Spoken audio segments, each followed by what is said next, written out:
Caleb and Steve with Brownells here, and today we're back with another Smyth Buster.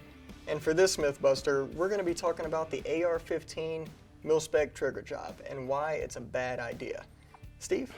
Yeah, this is more of a public service announcement, basically. Absolutely. If you have an AR-15 with a stock GI style trigger, you know, an AR-15 now, not M16, you're going to be tempted to stone the surfaces and change sear angles and get a better trigger pull.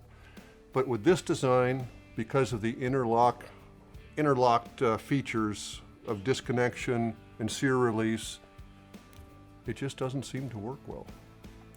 Once you take material off one surface, you don't have enough material on the other surface to make up for it. And you wind up chasing yourself around those parts, trying to get that thing to function. Yeah, and a big issue with it is that all of these triggers are cast. Right. And the outside of them is extremely hard, which is great if you don't change anything on them. But once you break that hard surface, the metal inside is extremely soft.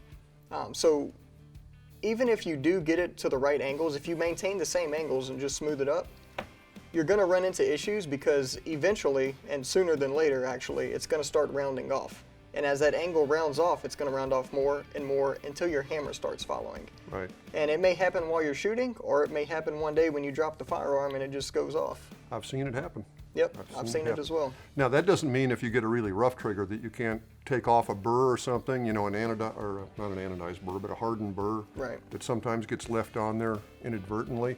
You know, obviously you can do that. Otherwise you have to shoot the gun 5,000 rounds to wear it in.